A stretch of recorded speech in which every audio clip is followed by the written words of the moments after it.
Avec la blessure de Kylian Mbappé, une question va se poser: comment va jouer l'équipe de France sans lui sur les prochains matchs et possiblement sur la suite de cet Euro. Salut à tous les gars, c'est Azial. Aujourd'hui on se retrouve pour une nouvelle vidéo pour parler de ça, hein, la blessure, l'absence de Kylian Mbappé qui se confirme de plus en plus, même si à l'heure actuelle on n'a pas de verdict vraiment final et officiel parce que on entend plusieurs sons de cloche, on a entendu plusieurs versions.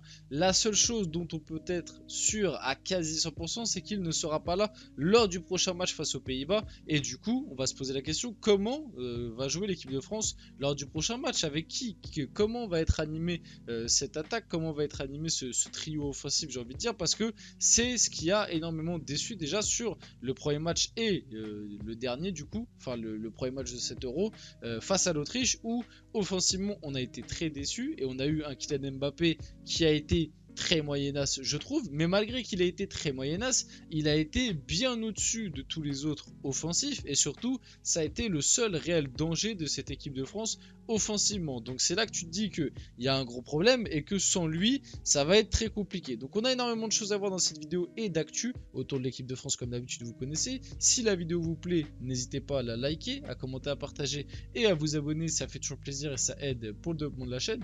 Et nous, on va pouvoir y aller dès maintenant. Donc commençons par les informations qui, comme je vous l'ai dit, il y a plein de versions, il y a plein d'infos qu'on entend. Il y a des gens qui nous disent que on ne sait pas encore le verdict réellement final, il doit repasser des examens, on ne sait pas s'il va se faire opérer maintenant ou pas maintenant. Il y en a qui te disent que il va être forfait pour les phases de poule, il y en a d'autres qui te disent qu'il va être forfait que contre les Pays-Bas, il y en a qui te disent qu'il va être forfait jusqu'à la fin de l'Euro, il y en a qui te disent qu'il sera pas forfait du tout et que même face aux Pays-Bas il pourra jouer avec un masque.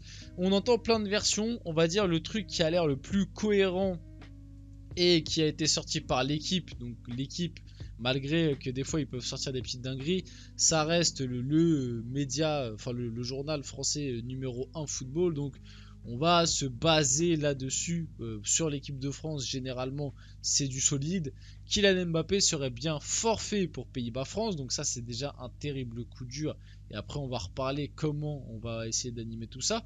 Le staff juge trop précipité de le faire jouer vendredi après l'intensité du traumatisme, plus le délai pour la fabrication de son masque, plus le temps qu'il puisse s'y faire. Et même plus globalement, moi j'ai une réelle question à poser, c'est que même si il rate que le match face aux Pays-Bas, on est bien conscient qu'avec ce traumatisme et cette blessure-là, on aura Mbappé encore plus amenuisé lors de la suite de cet Euro.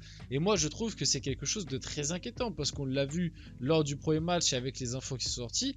Didier Deschamps a quand même, on va dire, reformaté tactiquement cette équipe pour qu'elle s'adapte, on va dire, à Kylian Mbappé, avec notamment, on l'a vu, un Marcus Thuram qui est titulaire, qui avec le ballon essaye de se positionner un petit peu dans l'axe, même s'il ne le fait pas toujours, mais généralement il essaye de se positionner plus vers l'axe pour permettre à Mbappé de s'appuyer sur lui et à Mbappé de partir un peu plus côté gauche, ou alors des fois juste que les deux soient collés dans l'axe pour avoir un point d'appui et des doublés. Et on l'a vu, sans ballon, il est obligé de sprinter pour se replacer à gauche et éviter à Mbappé de défendre. Donc tu as construit toute une animation lors de cet Euro pour permettre à Mbappé d'être dans les meilleures dispositions. Quand on sait que déjà avec la saison qu'il a vécue, mentalement et physiquement, il n'était pas à 100%. En plus de ça, avec ce traumatisme-là, j'ai très peur de voir la suite de la compétition, comment ça va se dérouler et quel niveau il va avoir, parce que il y a vraiment plein de questions à se poser. Est-ce que son masque va être adapté? Est-ce qu'avec son masque il va réussir à jouer de la même façon que sans, tu vois, pour la vision, les gènes, etc. C'est pas du tout les mêmes sensations. Est-ce que ce traumatisme ne va pas faire qu'il va avoir une certaine peur du contact et que dans certains gros matchs ça peut être rédhibitoire? Il y a plein de questions à se poser, et même comme je vous l'ai dit, à l'heure actuelle on n'a toujours pas de verdict réellement final. La seule chose dont on peut être sûr, c'est qu'il sera sûrement pas là face aux Pays-Bas, mais on sait même pas, même si lui, avec le tweet qu'il a fait en expliquant que voilà, il a fait un tweet pour dire oui, quel masque vous me conseillez, donc c'était l'air de dire que lui, il avait comme objectif de rejouer à l'Euro, que ce soit avec un masque, enfin, parce qu'il est obligé pour protéger son nez, parce que sinon ça peut être très dangereux tant qu'il n'y a pas de d'opération. Donc lui, il est chaud pour continuer, pour se faire opérer après et jouer avec un masque. Mais la réelle question, c'est que est-ce que c'est judicieux de faire cela? Est-ce que ça va être validé par le staff médical et par les prochains examens qu'il va avoir? Parce que normalement, il va repasser des examens. Il y a plein de questions à se poser. Pour l'instant, on n'en sait rien. On ne sait pas s'il reviendra juste après les Pays-Bas pour le dernier match de poule. On ne sait pas s'il reviendra en huitième. On ne sait pas s'il reviendra en quart. On ne sait pas s'il reviendra du tout. Et moi, personnellement, je trouve quand même que c'est inquiétant. Si on va passer du coup à un petit peu qu'est-ce qu'on doit faire pour le secteur offensif de l'équipe de France. Donc contre les Pays-Bas, vous repartez avec Dembélé titulaire à droite ou vous tentez un Coman voire Barcola. Il y a la question qui se pose. Déjà pour moi, bah du coup tu vas perdre Mbappé, hein, donc logiquement il y a une place qui se libère du coup dans ce rôle de numéro 9. Moi personnellement je repartirai avec Dembélé parce que Dembélé on connaît face à l'Autriche, c'est vrai qu'il était dans un très mauvais jour, qu'il n'a pas réussi beaucoup de choses. Malgré tout, sur son côté, on le sait qu'il est capable de faire la différence à tout moment et que c'est un vrai ailier, quoi. C'est un vrai ailier qui, quand même, a prouvé par le passé. Et en fait, pourquoi je garde Dembélé surtout, c'est que certains peuvent me dire oui, mais t'as un Kingsley Coman sur le banc. Oui, mais moi, peut-être que Kingsley Coman, je l'utiliserai du coup plus à gauche et je remettrai un Giroud en pointe. Ou alors mettre un Barcola. Moi, j'aimerais beaucoup voir un Bradley Barcola à gauche. Et d'ailleurs, j'ai été très très déçu de la part de Didier Deschamps de voir qu'il ne l'a pas fait rentrer lors du match face à l'Autriche. Parce que pour moi, il aurait pu avoir un très bon impact, un meilleur impact je pense que par exemple un Kolo Muani qui a fait une rentrée catastrophique, mais bon encore une fois voilà. Mais moi ce que je ferais, après on l'a vu, ce que nous on ferait c'est pas tout le temps ce que Deschamps il ferait, et moi dans l'esprit de Deschamps j'ai bien peur qu'il parte avec une attaque, et je vous le dis les gars, attendez-vous à avoir une attaque Thuram, Kolo Muani, Dembélé, je le sens gros comme une maison, parce que Kingsley Coman je pense que il l'apprécie plus qu'un Kolo Muani par exemple. Mais le souci de Kingsley Coman, c'est qu'il revient de longues semaines d'absence et que je pense que physiquement, il a pas 70 minutes dans les jambes. Donc je pense qu'en tant que titulaire, c'est mort. Si on doit utiliser, enfin si Deschamps doit utiliser un Kingsley Coman, je pense que pour le moment et même possiblement jusqu'à la fin de cet Euro, ce sera uniquement en impact player en sortie de banc. Donc déjà Kingsley Coman dans ce rôle de titulaire, pour le moment je le sors parce que j'ai pas de garantie qu'il puisse jouer titulaire rien que 60, 65, 70 minutes. Après on verra, peut-être que je suis pas dans le staff, hein, peut-être qu'en réalité il a les cannes, mais Deschamps n'a pas l'air de donner des signes pour dire qu'il a réellement les jambes pour faire cela. Donc moi, comment je le sors de l'équation? Et à l'heure actuelle, on va pas se mentir, du coup t'as Barcola, t'as Giroud, mais on l'a bien compris que Deschamps voulait que Giroud soit remplaçant lors de cette compétition. Après il peut très bien le remettre, mais voilà. Du coup t'as Mbappé qui est blessé.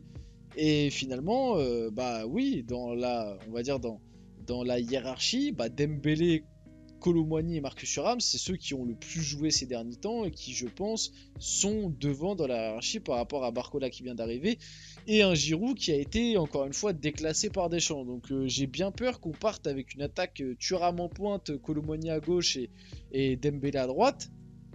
Et si c'est réellement cette attaque qui est faite, va falloir se mouiller la nuque. Moi, ce que je ferais, c'est que je remettrais Giroud en pointe. Et on l'a vu, même là, lors du match face à l'Autriche, en vrai, notre Gigi national, on a énormément de mal à le remplacer. Et à chaque fois qu'il est pas là, on se dit, ah, quand même, avec Giroud, c'est pas mal, hein, quand Giroud il est là, quand même, pour le jeu sans ballon, les déviations, tout simplement l'impact physique qu'il a, les duels aériens, etc. C'est pas mal, quand même, d'avoir un Giroud dans son équipe. Et surtout avec le jeu de l'équipe de France.